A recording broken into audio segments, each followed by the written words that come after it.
Ou si cela te convient, je te paierai la valeur en argent. Mais Nabot répondit à Akab, que l'Éternel me garde de te donner l'héritage de mes pères. Akab rentra dans sa maison triste et irrité à cause de cette parole que lui avait dit Nabot de Israël. Je ne te donnerai pas l'héritage de mes pères. Il se coucha sur son lit, détourna le visage et ne mangea rien. Jézabel, sa femme, vint auprès de lui et lui dit, pourquoi as-tu l'esprit triste et ne manges-tu point?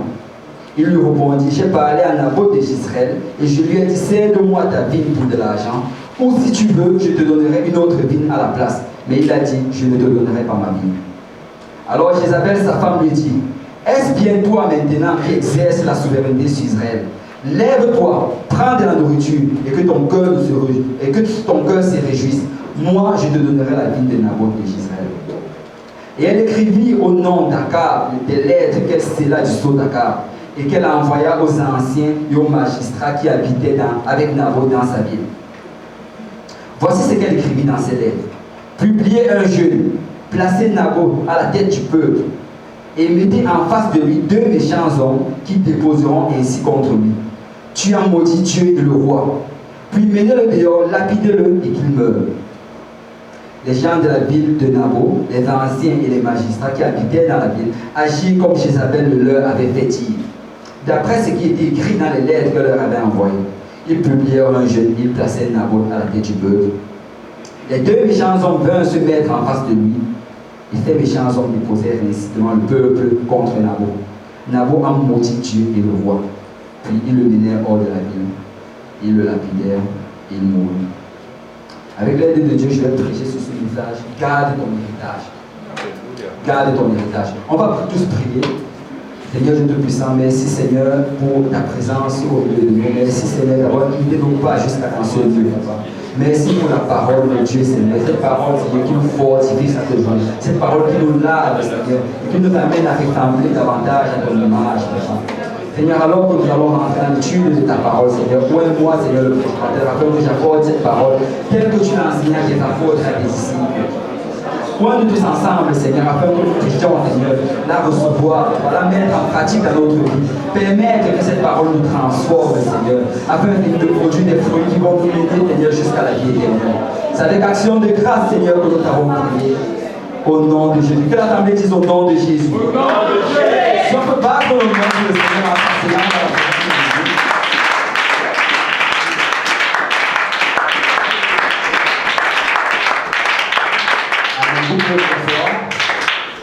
Alléluia. Le Seigneur est merveilleux. Le Seigneur est bon. Lorsque les Juifs sont rentrés à la terre promise, Josué a départagé le territoire en secteurs. Et chacun des secteurs, il a attribué ça à chacune des tribus. Donc, chaque tribu devait avoir une certaine portion de la terre promise. Et là, dans chacune des tribus encore, dans ces portions de terre, on devait encore les départager en famille. Donc chaque famille devait avoir sa part de la terre. Amen. Et si tu étudies la parole de Dieu, tu vas voir comment chacune des familles était assignée exactement une portion de terre. Et le Seigneur avait été très très clair sur ce sujet-là. Il avait dit que cet héritage ne devait être vendu en aucun cas. Chacun devait avoir sa portion de terre, chaque famille devait avoir sa portion de terre, il ne devait pas la vendre. Elle t'appartenait à toi. Amen. Si on va dans Nombre, chapitre 36, verset 7, la Bible dit aucun, que tout le monde dise aucun. Aucun héritage parmi les enfants d'Israël ne passera d'une tribu à une autre. Mais les enfants d'Israël s'attacheront, que chacun dit s'attacheront, chacun à l'héritage de la tribu de ses pères. Alors chacun devait s'attacher à l'héritage qu'il avait reçu de son père. Et le Seigneur avait même, il anticipait, on connaît les hommes, on se connaît entre nous. Et on sait que souvent on est failli, souvent on va tomber. Mais le Seigneur avait aussi prévu quelque chose pour cela. Il avait dit que si tu vends ton héritage, il y avait un moyen de t'en sortir. Dans Lévitique chapitre 25, verset 23 à 25, la Bible nous dit: les terres ne se vendront point à perpétuité, car le pays est à moi. Car vous êtes chez moi comme étrangers et comme habitants. Dans tout le pays dont vous aurez possession, vous établirez le droit de rachat, que tout le monde dise le droit de rachat, pour les terres. Si ton père devient pauvre et vend une portion de sa propriété, celui qui a le droit de rachat, son plus proche parent, viendra et rachètera ce qu'a vendu son frère. Donc, s'il arrivait que quelqu'un dans la famille allait jouer au poker, par exemple, et quand il joue au poker, il perd la portion qui appartient à sa famille, on dit qu'un de ses descendants pouvait venir réclamer cela et il avait le droit de le racheter. Tu ne pouvais pas t'empêcher de lui vendre ça. Si tu avais eu cela, même si on te l'avait vendu, si quelqu'un qui avait le droit de rachat venait, il devait juste venir, tu devais trouver un prix, tu devais lui donner un prix, il devait te le racheter. Parce que le Seigneur voulait s'assurer à ce que chacun garde sa terre. Et même si tu n'avais personne pour acheter cela, toi-même tu pouvais le racheter. Dans Lévitique chapitre 25, toujours, verset 26 à 28, la Bible dit, si un homme n'a personne qui ait le droit de rachat, et qu'il se procure lui-même de quoi faire son rachat, il comptera les années depuis la vente, restituera le surplus à l'acquéreur et retournera dans sa propriété. Donc tu pouvais toi-même racheter ta propre terre. Mais ce n'était pas fini. Le Seigneur, il voulait s'assurer qu'il a couvert toutes les brèches. Il voulait s'assurer que tout est vraiment couvert, que chacun va garder sa terre. Alors il a institué une loi au verset 28, toujours du même chapitre. S'il ne trouve pas de quoi lui faire cette restitution, ce qu'il a vendu restera entre les mains de l'acquéreur jusqu'à l'année du jubilé. Que tout le monde dise année du jubilé. Année du jubilé. Au jubilé, il retournera dans sa propriété et l'acquéreur en sortira. Qu'est-ce que ça signifie? Ça veut dire que même si tu as vendu ta propriété, même s'il n'y a personne dans ta famille qui a de quoi racheter, même si tu n'as pas les moyens de venir le racheter, malgré les droits que tu as, à l'année du jubilé, l'année du jubilé, ça arrivait après chaque 49 ans. À l'année du jubilé, tu pouvais te lever, aller dans ta propriété et dire, monsieur, je ne vous dois plus rien, sortez et tu t'installes chez toi. C'était comme ça que le Seigneur avait établi les choses. Et pourquoi est-ce qu'il a fait cela? C'était pour s'assurer que chacun garde son héritage. Chacun garde sa propriété. Alors il avait établi le rachat et le jubilé. Que tout le monde dise rachat et jubilé. Rachat et jubilé. Vous savez, nous aujourd'hui, nous les enfants de Dieu, notre héritage, ce sont les promesses. Ce sont les promesses de notre héritage. Nous sommes les enfants selon la foi. Et Abraham, le père de la foi, qu'est-ce qu'il a reçu? Si tu fais l'étude biblique explorant la parole de Dieu, tu vas réaliser en fait que quand tu fais l'étude sur Abraham, Abraham n'a pas fait son temps qu'à recevoir les promesses. Promesse après promesse. Promesse après promesse. Et donc notre héritage à nous, ce sont les promesses. Et Dieu nous a fait des promesses. Est-ce qu'il y a quelqu'un ici là qui se rappelle d'une promesse que Dieu lui a faite? La majorité se rappelle d'une promesse que Dieu a faite. Mais tu sais pas, même si tu ne te rappelles pas d'une promesse que Dieu a faite, tu peux aller prendre ces promesses. Pourquoi? Parce que les promesses de Dieu se retrouvent dans la parole de Dieu. La parole de Dieu, ce sont les promesses que Dieu a données à son peuple. Alors tu peux prendre la parole de Dieu et lire une promesse et dire, je suis un enfant de Dieu, j'ai été baptisé donc au nom de Jésus, j'ai reçu le Saint-Esprit, je marche selon l'Esprit de Dieu, alors ça m'appartient. Tu peux déclarer que c'est ta promesse, et ça devient ta promesse, parce que tu es un enfant de Dieu. Alors nous avons tous reçu des promesses. Amen. Dis à ton voisin, tu as reçu une promesse. Et Jésus a promis qu'il allait aller préparer une demeure pour nous dans les cieux. Il a dit, je m'en vais vous préparer une demeure. Et il a dit qu'il allait le faire. Moi, si Jésus me dit qu'il va faire quelque chose, je sais qu'il va le faire. Je sais qu'il y a certains frères ou bien certaines sœurs qui peuvent me dire des choses, ils ne le font pas. On peut me dire que je vais te donner tel ou tel, je vais te préparer tel ou tel repas. Mais je sais que si Jésus dit, c'est qu'il va le faire. Amen. Donc, Jésus a promis qu'il allait nous préparer une demeure. Il a promis qu'il allait être avec nous jusqu'à la fin du monde. Il va être avec nous jusqu'à la fin du monde. Il a aussi promis qu'il n'allait jamais nous abandonner et jamais nous délaisser. Alors, s'il a dit, il est en train de le faire. Et certains ont reçu même d'autres types de promesses. Souvent, tu peux lire la parole de Dieu et c'est comme si littéralement un verset sort de la parole de Dieu et se saisit de toi. Et ça, c'est une promesse que le Seigneur est en train de te faire. Certains, il leur a promis que je vais te guérir. Je vais te guérir. Et quand cette promesse-là vient, saisis-toi de cette promesse-là. Parce que le Seigneur l'a dit. Il a promis qu'il va guérir certains. Il a promis qu'il va sauver les membres de nos familles. Il a promis à d'autres même une épouse. Et d'autres même, il a promis un époux. Amen. Donc, il nous a promis beaucoup de choses. Et tu connais les promesses que Dieu t'a données. J'ai envie de demander en fait à qui ici, bon, aux sœurs à qui le Seigneur a promis un époux. Mais si je fais ça, je crois que les frères vont être trop excités. Ils vont commencer à planifier, faire des plans. On va garder ça pour chacun. Mais le Seigneur nous a fait des promesses. Amen. Le Seigneur nous a fait des promesses. Souvent, l'ennemi vient et il essaie de mettre un doute en nous. Et il essaie de nous faire croire que ces promesses-là ne vont pas arriver. En fait, ce qu'il essaie de faire, c'est de voler vraiment ces promesses. Et il vient et il te dit que tu étais malade depuis longtemps, depuis que tu pries, on va à l'hôtel, on t'a déjà oint. Tous les prédicateurs de l'église t'ont déjà oint. Même les pasteurs invités t'ont oint. Il va essayer de mettre ce genre de choses dans ta tête. Et il va te dire, arrête de prier pour ces choses-là. D'abord, tu es un pécheur. C'est ça qu'il va te dire. D'ailleurs, tu viens chaque jour, tu demandes qu'on prie pour toi, mais tu as péché. Et il n'arrête pas de te le dire. Et il va même te citer la parole de Dieu. Il va te dire que ce sont des crimes qui font une séparation entre toi et Dieu. Amen. Le diable connaît la parole de Dieu. Le diable connaît la parole de Dieu. Il va te dire que ce sont tes péchés qui l'empêchent de t'écouter. Que tes péchés te cachent sa face. Et il va te citer chacune de ces choses-là. Et te dire qu'à cause de cela, cette promesse-là ne va pas arriver dans ta vie. Et peut-être à un certain moment, tu as commencé à croire ce que l'ennemi te disait. Peut-être tu as commencé à te dire que oui, c'est vrai que j'ai péché. Comment je peux demander ça au Seigneur alors que j'ai péché? Que oui, c'est vrai que c'est vraiment une séparation. C'est la parole de Dieu qui le dit, c'est une séparation entre moi et Dieu. À cause de ces péchés, si le Seigneur ne peut pas me toucher aujourd'hui, je vais aller dans le sanctuaire juste pour remplir les formalités. Pour qu'on ne dise pas que je ne suis pas allé à l'église. Mais je sais que je vais louer peut-être je vais bouger ma bouche. Après, je vais un peu bouger mes pieds quand le frère n'allait pas bouger ses pieds.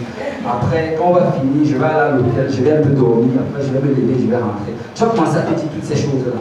Mais laisse-moi te dire quelque chose. Il y a quelqu'un qui a le droit de rachat dans ta vie. Quelqu'un a le droit de rachat. Jésus-Christ, c'est ça son nom. Il a racheté tes péchés. Il est mort à la croix pour cela. Alors aucun péché ne peut t'empêcher d'avoir la promesse du Seigneur dans ta vie. Tout ce que tu as fait, c'est de réclamer le nom de Jésus. Comme le nom de Jésus. Appelle ce nom-là. Parce que la Bible nous dit qu'il a effacé l'acte dans les ordonnances de nos condamnés. Il est cloué à la croix. Il n'y a plus rien, il n'y a plus d'obstacle entre toi et Dieu. En fait, tu sais quoi? Jésus est venu à l'endroit où il y avait l'obstacle, il est devenu l'échelle. Il est l'échelle entre le ciel et la terre. Alors accroche-toi juste sur Jésus. Ne regarde pas les péchés, ne regarde pas les obstacles, ne regarde pas le temps que tu as déjà mis dans cette situation-là. Mais si le Seigneur a promis, il va le faire. Parce qu'il l'a racheté. C'est lui qui a le droit de rachat. Il a le droit de rachat. Il a payé à la croix. Alors arrête de regarder tes situations, arrête de regarder les circonstances dans ta vie et commence à réclamer les promesses de Dieu dans ta vie. Réclame-les, appelle-les à l'existence parce que Dieu l'a déjà fait. La Bible nous dit que la parole de Dieu est déjà établie dans les cieux. Pour que ça arrive dans ta vie, il faut que tu les appelles. Tu dois les appeler. Réclame-les au nom de Jésus-Christ. Amen. Reprends possession de chacune des promesses que Dieu t'a faites. L'ennemi peut-être vient les voler, mais reprends possession de cela. Et si tu es ici aujourd'hui et que tu ne sais pas si le Seigneur t'a déjà fait une promesse, ouvre la parole de Dieu. Il y a des promesses à l'intérieur.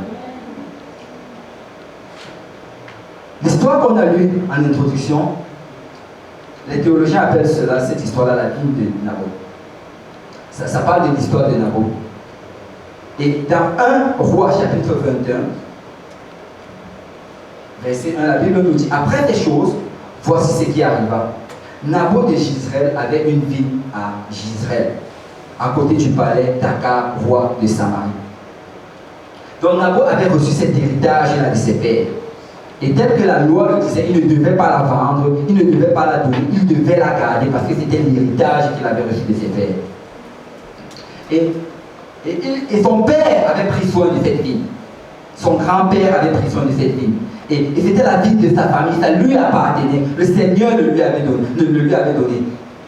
Et on nous dit au verset 2 que Akab, qui était le roi, Akab c'est l'un des mauvais rois d'Israël. Il y a eu des bons rois, il y a eu des mauvais rois en Israël. Et Akab c'est l'un des pires des rois. Et il a été marié avec la pire des reines. Amen. Et on nous dit donc que Akab a parlé ainsi à Naboth. Cède-moi ta vie pour que j'en fasse un jardin potager, car elle est tout près de ma maison. Je ne sais pas si tu remarques bien ceci. Premièrement, Akab, qui était le roi d'Israël, il était censé connaître la loi de Dieu.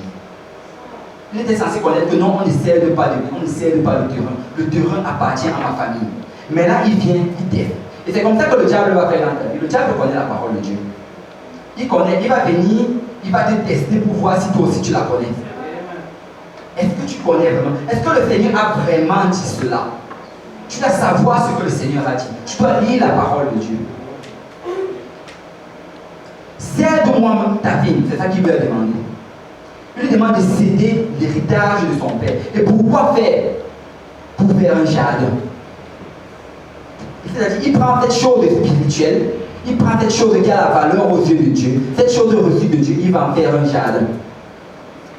C'est ça aussi que l'ennemi va faire dans notre vie. Les promesses que Dieu nous donne, les promesses, les choses que Dieu t'a données, il t'a promis qu'il allait t'amener au ciel. Il t'a promis qu'il y a une place qui t'attend là-bas. Il va venir vouloir changer ça avec des choses futiles de cette terre-ci. Et voici la raison qu'il utilise. Parce que c'est tout près de ma maison. Juste comme ça. La parole de Dieu dit que non, mais lui dit que c'est juste parce que c'est tout près de ma maison. Il faut qu'on la change. Et ça nous montre vraiment à quel point, avec quelle légèreté Akab prenait la parole de Dieu. Avec quelle légèreté Akab prenait les promesses de Dieu. Il lui dit carrément, donne-moi ta vie, ta promesse, et moi je vais en faire un jardin potager, parce que c'est juste proche de mon château. Et par la suite, il lui dit, je te donnerai à la place une vie meilleure. Alors mon frère, ma soeur, je vais vous poser une question. Si la vie qu'il avait était meilleure, pourquoi il voulait la changer? Si la vie qu'il avait été meilleure, pourquoi il voulait la changer? Est-ce qu'il aimait trop Naboth? Est-ce qu'il était trop intéressé par les intérêts de Naboth? Je veux une vie meilleure, mais je vais prendre ta vieille vie et te donner la vie meilleure. Ça ne fait pas de sens. Donc, quel que soit ce que l'ennemi te propose aujourd'hui, laisse-moi te dire, ça ne fait pas de sens. Tu as le mieux qui t'attend dans le ciel. Tu as ton nom qui est marqué dans le livre de vie. Tu dois mettre cela en péril à cause de rien qui se passe. Ni pour l'argent, ni pour le travail, ni pour rien au monde. Parce que tu as le meilleur. Tu as déjà le meilleur.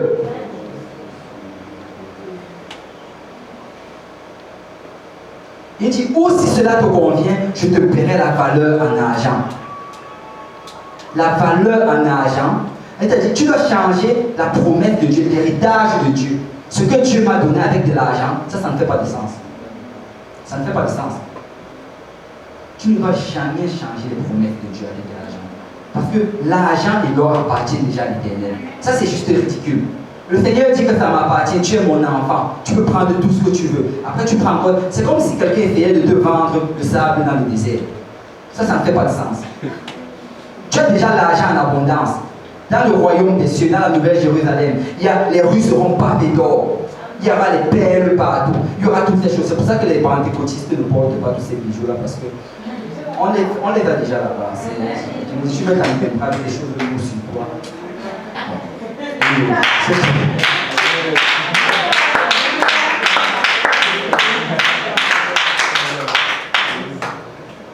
La promesse de Dieu dans ma vie vaut plus que l'or, plus que l'argent, plus que tous les diamants du monde. Quel que soit, tu sais quoi? Mon nom marqué dans le livre de vie, on ne peut le payer en rien. Tu mets n'importe quoi de l'autre côté de la balance, ça pèse toujours plus. Rassemble tout l'or du monde, tous les métaux précieux, tu déposes là. Mon nom marqué dans le livre de vie pèse plus que cela. Alors quand Naboth a dit non à Akab, la Bible nous dit que Akab a commencé à brûler comme un enfant. Je me rappelle, je brûlais quand j'étais petit, mais je parle de tout. Mais il a commencé à brûler comme un enfant. Il a brûlé. Ça nous montre vraiment le cœur d'Akab. Akab, c'était quelqu'un qui avait la convoitise en lui. En fait, la convoitise, c'est différent du désir. Tu peux désirer quelque chose sans le convoiter. La convoitise, c'est quand tu actuellement ce désir-là, que ça devient un gros problème pour toi et que tu commences à devenir malade. Tu veux tellement ça que tu es prêt à faire des choses pour cela. Ça rentre vraiment dans la convoitise. Donc Akab était vraiment, il avait cette convoitise-là, mais la convoitise, ce n'était pas son plus gros problème. Parce que le plus gros problème d'Akab, en fait, c'était qu'il ne valorisait pas les choses spirituelles. Il ne valorisait pas les choses spirituelles. Pour lui, cette promesse de Dieu, la parole de Dieu, l'héritage de Dieu, ça avait la même valeur que de l'argent. Ça avait la même valeur qu'une autre vie. Et Akab n'est pas le seul qui avait ce problème dans la vie. Parce que dans Genèse chapitre 25, la Bible nous raconte comment Ésaü a vendu son droit d'aînesse pour le potage de lentilles. Parce que si tu regardes bien, tu vas voir que le droit d'aînesse en fait représentait toutes les promesses que Dieu avait faites à Abraham. Dieu avait fait plusieurs promesses à Abraham. Et ces promesses-là ont été données à l'aîné, à la prémisse, à Isaac. Ensuite, Isaac devait aussi donner ça à sa prémisse qui était Ésaü. Mais Ésaü, un jour, il rentre, il a faim et il décide de changer ce droit d'aînesse-là. Toutes les promesses de Dieu contre un pot de lentilles. Ce n'est pas que Ésaü avait trop faim. Mais la Bible nous dit qu'Ésaü a méprisé le droit d'aînesse. Il a méprisé les promesses spirituelles. Il a méprisé tout l'héritage spirituel que Dieu avait donné à Abraham. Et la Bible nous dit que Dieu a haï Ésaü. Il a aimé Jacob. Mon frère, ma soeur, valorise les promesses de Dieu dans ta vie. Valorise les promesses de Dieu dans ta vie. Ta place au ciel est plus importante que toute chose sur cette terre. Ta place au ciel est plus importante que le travail, que la maison, que ton mari, que ta famille. Ta place au ciel est plus importante que tout cela. Et tu sais quoi, c'est quand tu vas guider tes yeux vers là-bas, et quand tu vas être prêt à tout abandonner pour cela, que le Seigneur va juste commencer à te donner tout le reste. Il va juste commencer à te donner tout le reste. Parce qu'il est toujours question de qu'est-ce que tu vas adorer. Est-ce que tu vas adorer ces choses-là ou bien est-ce que tu vas adorer Dieu? Si Dieu te le donne au moment où tu n'es pas encore prêt à l'adorer lui et lui seul, ce que tu vas commencer à adorer ces choses-là. Et l'ennemi va sûrement se présenter avec tes propositions. Si tu arrêtes un peu de passer un peu autant de temps à l'église, peut-être que tu serais un peu plus heureux. Si tu arrêtes de travailler autant pour Dieu, peut-être que tu aurais un peu plus de temps pour toi-même. Et peut-être ce temps-là, ce me-time, allait être suffisant pour te rendre plus heureuse. Si tu diminues un peu avec la sainteté, peut-être que tu vas être aimé à ton travail, à ton école. Si tu allais, disons, à Calgary, à Toronto, peut-être que tu vas te faire plus d'argent. L'ennemi va toujours te tester. Il va toujours te tester. Et vous savez, je ne sais pas si quelqu'un avait vu ces dessins animés, mais je l'avais vu quand j'étais petit. Peut-être si quelqu'un se rappelle de cela, il pourra me donner le titre, parce que j'aimerais bien le revoir. Peut-être quand j'étais encore tout petit, et il y avait un dessin que j'avais vu, et ça parlait un peu de la création. Et on avait représenté en fait un homme. Tu sais, ces gens qui font les dessins animés, ils ont des problèmes avec leur théologie souvent. Ils vont dessiner un homme et cet homme-là représentait Dieu. Ils ont dessiné comment cet homme-là il est en train il a pris de la terre par terre, il a mélangé avec de l'eau, il est en train de former un corps humain. Et on dit qu'il est en train de créer Adam. Et on nous dit que, alors qu'il est. Et j'ai vu comment, pendant qu'il est en train de faire cela, on nous montre comment de l'autre côté de l'écran, un personnage est en train de venir vers lui. Et ce personnage-là, il a deux cornes et une queue. C'est la plupart peut imaginer de qui il s'agit. Il est en train de venir vers lui. Et quand il vient vers lui, à sa main, il a deux cornes, il a aussi une autre queue dans sa main. Et il vient tout souriant. Il s'approche de Dieu pendant que Dieu est en train de faire cette chose-là. Et pendant que Dieu est en train de créer l'homme. Et il s'approche de Dieu maintenant, il vient avec un grand sourire qui monte jusqu'aux oreilles. Il présente à Dieu ces deux cornes et cette queue-là. C'est-à-dire qu'on peut aider Dieu. C'est une excellente idée, je vais te donner ça comme ça, tu vas ajouter ça à l'homme. Moi, personnellement, ça ne m'aurait pas intéressé d'avoir une queue. Bon. Donc, il vient proposer ça à Dieu. Et là, après, l'écran quitte de l'endroit où ils sont. Et après, on nous remonte un écran vide. Et là, on voit comment deux cornes et une queue sont en train de voler On voit comment le diable est en train de courir et que Dieu lui donne un coup derrière. Et vous savez quoi, quand le diable vient vers vous, donnez-lui un coup derrière. N'acceptez pas cette proposition. Car il est là que le Seigneur a donné. N'acceptez pas cette chose. Parce que le Dieu vient te proposer de lui ce que Dieu t'a donné. Alors, pose-lui à l'endroit où il doit être. Remets-le sous tes pieds. Parce que la Bible dit qu'il est sous tes pieds. Il est sous tes pieds. Amen. Garde ton héritage. Ton héritage t'appartient. Le Seigneur te l'a donné. Alors ce n'est pas négociable, garde ton héritage.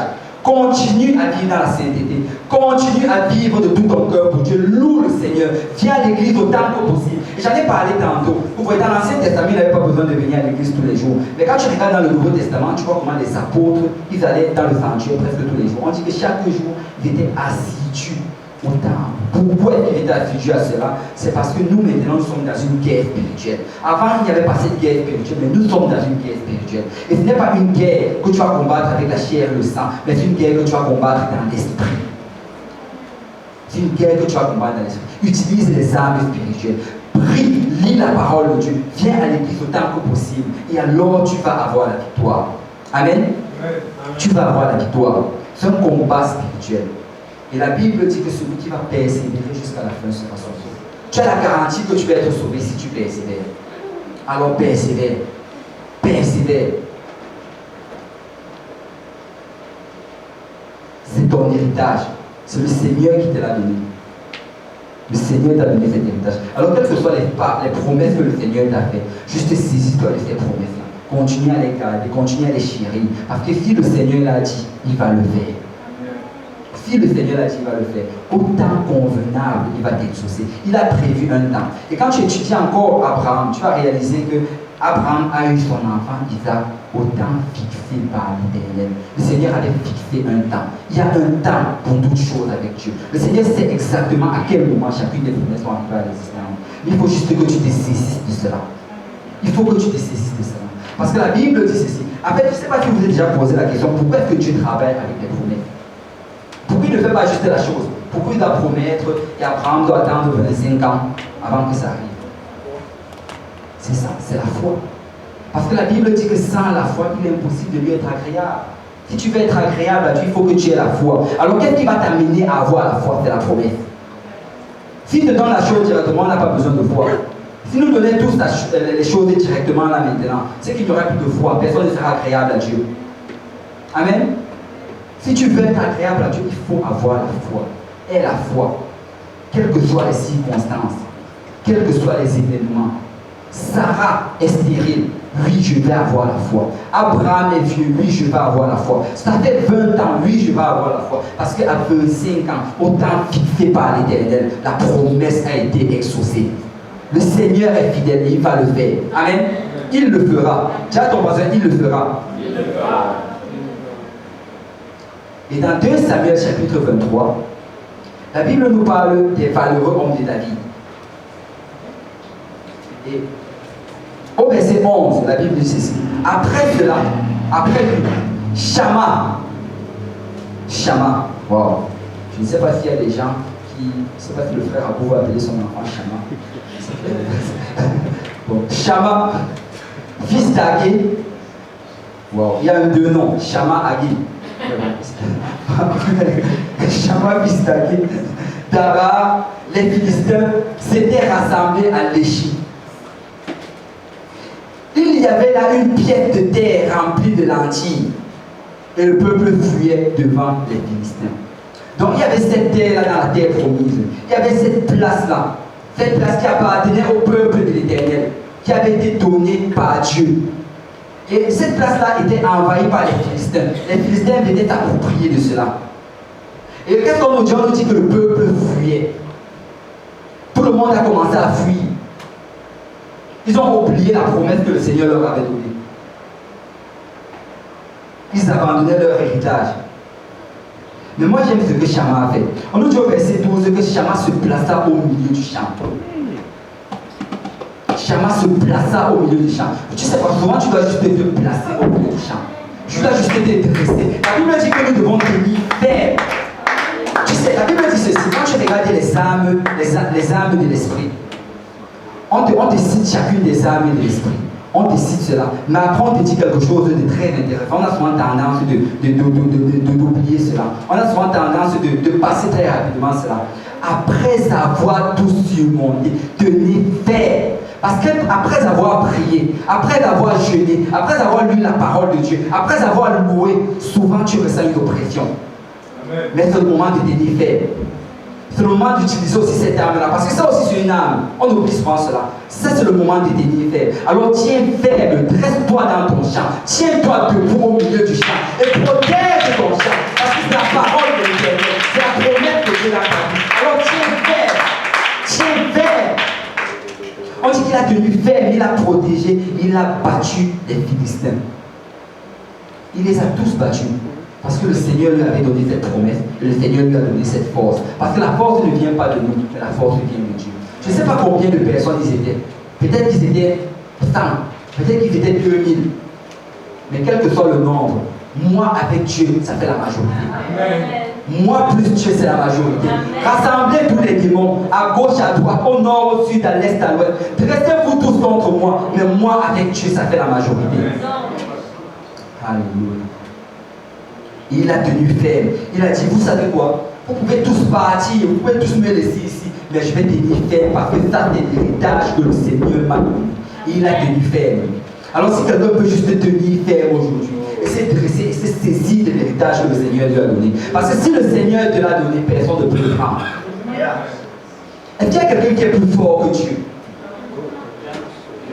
Et vous savez, j'ai vraiment des gros troubles avec ceci.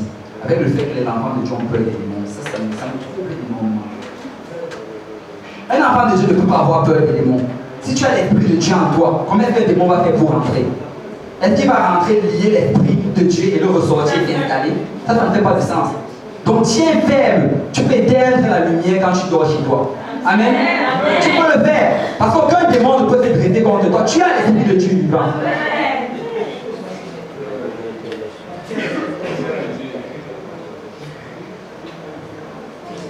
Tu sais, peut-être que l'opposition s'est présentée dans ta vie. Peut-être que tu as été touché par toutes ces choses-là. Et peut-être que tu avais commencé une œuvre du Seigneur. Peut-être que le Seigneur t'avait donné une promesse. Il t'avait dit, je te donne ton école. Évangélise dans ton école. Je vais t'amener des âmes. Il t'a peut-être dit, je te donne ta famille. Continue à témoigner dans ta famille. Ils vont venir à toi. Il t'a peut-être dit, je te donne ton quartier. Ou bien je te donne même le métro. Quand tu marches dans le métro. Chacun de nous, on a des promesses. Ouais. Et quelle que soit la promesse que le Seigneur t'a donnée, garde ton héritage.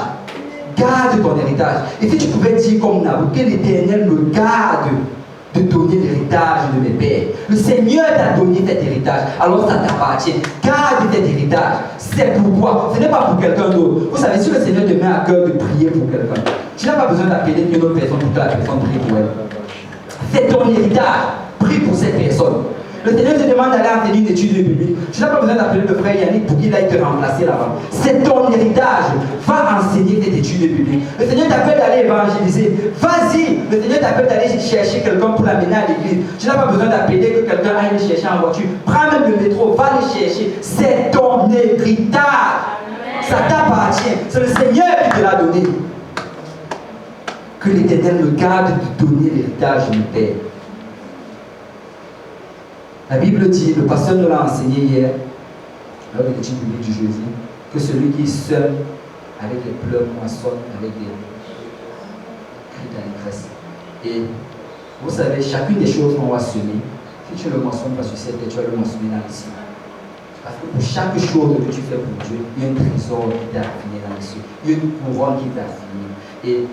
Et souvent, le Seigneur, qu'est-ce qu'il va faire? Il va te donner l'opportunité d'avoir la couronne dans les cieux. Il va te donner cette opportunité en te donnant des promesses. Il va te dire que je te donne telle personne, prie pour cette personne, intercède pour cette personne. Je te donne telle personne, va lui enseigner une étude biblique. Et ça, c'est une opportunité pour toi d'avoir un héritage dans les cieux. Et si tu prends cela, tu donnes à quelqu'un d'autre, laisse-moi te dire que il y aura un virement bancaire dans les cieux. Donc garde ton héritage. Garde-toi de le donner à quelqu'un. Saisis-toi de ton héritage. Et tu sais, peut-être que le Seigneur, peut-être qu'en faisant cela, le Seigneur va te donner la victoire, comme il a donné à Chama. Peut-être que toutes les personnes à qui tu vas évangéliser, ils vont venir à Dieu. Peut-être que la personne à qui tu donnes l'étude biblique, la personne va devenir le prochain prédicateur. Peut-être que cette personne-là va devenir la prochaine évangéliste qui va voyager à travers le monde. Tu ne sais pas. Tu peux avoir la victoire là-dedans. Mais tu sais, si le Seigneur te donne la victoire comme Chama, on va se réjouir, on va célébrer. Mais même si tu n'as pas la victoire dans cette personne-là, et même si tu te retrouves comme Naboth, qu'à cause de la justice de Dieu, on te tue, à cause de la justice de Dieu, les personnes se lèvent contre toi, que tu meurs ou bien que tu vives, tu as la victoire en Dieu. Parce qu'il y a une plaque qui t'attend dans le ciel. Il y a une plaque qui t'attend dans le ciel. Et moi j'aime beaucoup ce que Paul a dit dans Philippiens chapitre 1 verset 21. Car Christ est ma vie et la mort m'est un gain. Si je vais vivre, c'est pour vivre pour Christ. Et même si je dois mourir en vivant pour Christ, ce sera un gain parce que je vais aller rencontrer mon Sauveur. Parce que nous devons garder nos yeux vers le ciel. Nous devons garder nos yeux vers le ciel. Si on peut tous se lever.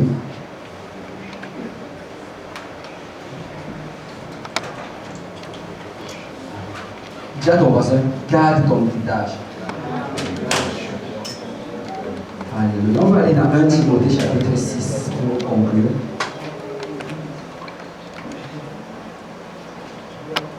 1 Timothée chapitre 6. On va commencer à partir du verset 6. C'est en effet une grande source de gain que la piété avec le contentement. Contente-toi de l'héritage que le Seigneur t'a donné. Ne jette pas les regards inquiets. Ne te laisse pas séduire dans la convoitise. Contente-toi de l'héritage que le Seigneur t'a donné. Et cet héritage se trouve dans la parole de Dieu. Le monde n'a rien pour toi. Il n'y a rien dans le monde qui va te satisfaire. Ne te laisse pas entraîner par les choses du monde. Le Seigneur t'a promis la vie éternelle. C'est la chose la plus importante pour l'amour de Dieu. La vie éternelle, c'est la chose la plus importante. Car nous n'avons rien apporté dans le monde. Il est évident que nous n'en pouvons rien apporter. Toutes les choses sur cette terre sont temporaires. Il n'y a rien sur cette terre qui est éternelle. La seule chose éternelle, c'est ton âme. Alors ne mets pas ton âme en jeu pour rien au monde. Ne mets pas ton âme en jeu pour les plaisirs de ce monde, pour l'argent, pour les plaisirs de la vie, pour les richesses. Ne mets pas ton âme en jeu pour l'amour de Dieu. Si donc nous avons la nourriture et le vêtement, cela nous suffira. Si tu as la nourriture et si tu as le vêtement, c'est déjà suffisant. Ton nom est marqué dans le livre de vie. Je sais que c'est un message qui n'est pas très populaire en Amérique du Nord aujourd'hui. Mais si tu as l'amour et le vêtement, c'est suffisant. Nous sommes apostoliques. Et si on a l'amour et le vêtement, c'est suffisant. C'est suffisant. Parce que mon trésor se trouve dans le ciel. Mais ceux qui veulent s'enrichir tombent dans la tentation, dans le piège et dans beaucoup de désirs insensés et pernicieux qui plongent les hommes dans les ruines de la perdition. Car l'amour de l'argent a une racine de tous les maux. Et quelques-uns, en étant possédés, se sont égarés loin de la foi et se sont jetés eux-mêmes dans bien de tourments. L'amour de l'argent, l'amour du monde. La Bible nous dit que l'amour du monde est inimitié contre Dieu. Quand tu commences à aimer le monde, c'est comme si tu faisais de Dieu ton ennemi. N'aime pas ce qui est dans le monde. Aime les choses spirituelles. Ne sois pas comme Esaü, mais sois comme Jacob. Esaü a pleuré quand Jacob a pris les bénédictions matérielles. Quand Isaac a imposé les mains sur Jacob, il lui a dit que je te donne toutes les richesses, je te donne toutes les promesses matérielles que l'Éternel m'a données. Quand Esaü est rentré de la chasse et qu'il a apporté son gibier, et que son père lui a dit, j'ai déjà tout donné à Jacob, Esaü a pleuré. Il a pleuré pour les biens matériels, mais il n'a pas pleuré pour les biens spirituels. Quand il a vendu son droit d'aînesse, toutes les promesses de Dieu, il n'a pas pleuré. Mais pour les biens matériels, il a commencé à pleurer. Ne sois pas comme Esaü, mais sois comme Jacob. Aime les choses spirituelles. Verset 12, combat le bon combat de la foi. Combat le bon combat de la foi. Nous sommes dans un combat. Tu es un soldat. Saisis-toi de la vie éternelle à laquelle tu étais appelé et pour laquelle tu as fait une bonne confession en présence d'un grand nombre de témoins. Je te recommande devant Dieu, mon frère, ma soeur, je te recommande à toutes choses. Et devant Jésus-Christ, qui fit une belle compétition devant Ponce Pilate, garde le bon commandement.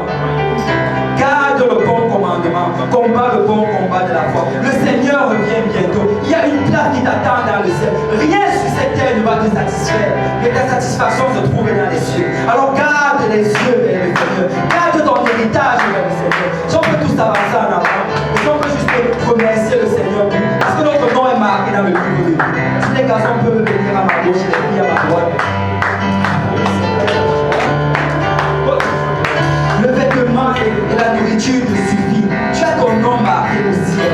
Le Seigneur va revenir. Il revient bientôt. Les signes sont là. Quand tu regardes le monde est en tourment actuellement. Le monde souffre les souffrances de l'enfantement. Le monde va bientôt accueillir son sauveur qui va revenir. Alors le Seigneur va bientôt descendre du ciel. Alors sois prêt pour le retour du Seigneur. Arrête de jeter des regards inquiets. Arrête de regarder vers les choses du monde. Parce que le Seigneur revient bientôt. Le Seigneur revient bientôt. Ne vends ton héritage pour rien. Pour rien au monde ne vends ton héritage. Parce que rien ne peut être comparé à ton héritage. Le monde n'est pas mort pour toi sur la croix. Le monde ne peut pas te payer l'accès au ciel. Le monde ne peut pas te donner cette joie que tu as dans le Saint-Esprit. Et tu le sais, tu étais dans le monde et tu le sais. Cette joie, ça ne vient que du Saint-Esprit. Même dans le pire de ta tristesse, tu ressens cette joie. Donc ça vient de l'Esprit de Dieu. Alors connecte-toi à Dieu. Si on peut prier tous ensemble. Oh Seigneur, aide-nous à garder nos yeux vers les choses spirituelles, Papa. Aide-nous à garder nos yeux, Seigneur, vers ta promesse, Seigneur. Aide-nous à garder nos yeux, Seigneur, vers toutes les choses que tu nous as données, Seigneur. Seigneur, qu'on arrête de regarder les choses qu'on n'a pas, Seigneur. Mais qu'on regarde ce qu'on a, Seigneur. Parce que ce qu'on a, Seigneur, est plus important, Seigneur, que ce qu'on n'a pas, mon Dieu, mon roi. Oh Seigneur, tu nous as donné la vie éternelle, Papa. Seigneur, tu nous as donné, Seigneur, la joie, Seigneur. Tu nous as donné, Seigneur, la paix, Seigneur. Tu nous as donné le salut, Seigneur. Tu nous as donné une nouvelle famille, Seigneur. Oh Seigneur, tu nous as donné des frères et des sœurs, Seigneur, qui nous aiment de tout notre cœur et de toute leur âme, Papa. Seigneur, tu nous as donné, Seigneur, ton nom, Seigneur. Ce nom avec lequel, Papa, on peut terrasser, Seigneur, de tes forteresses qui se dressent devant nous, Papa. Oh Seigneur, tu nous as donné ta puissance, Seigneur. La puissance de ton esprit, Seigneur. La puissance de te réjouir, Seigneur. Dans les moments les plus tristes, Seigneur. Oh Seigneur, tu nous as donné, Seigneur, ton sang, Seigneur. Ce sang qui lave tout le péché, Papa. Oh Seigneur Jésus, tu as lavé, Seigneur, le péché, Papa. Le monde ne peut pas laver le péché, Seigneur. Le monde ne peut pas marquer nos noms dans le livre de vie, Papa. Mais Seigneur, toi seul, Seigneur, tu peux le faire. Nous voulons nous saisir de la vie éternelle, Papa. Nous voulons nous saisir de tes promesses, Seigneur. Nous voulons nous abandonner, Seigneur, à toi, Seigneur. Parce que c'est toi qui nous l'as donné, Papa. C'est toi qui nous l'as donné, Seigneur. Le monde ne pouvait pas nous le donner, Papa. Et c'est toi qui nous l'as donné, Seigneur. Oh, la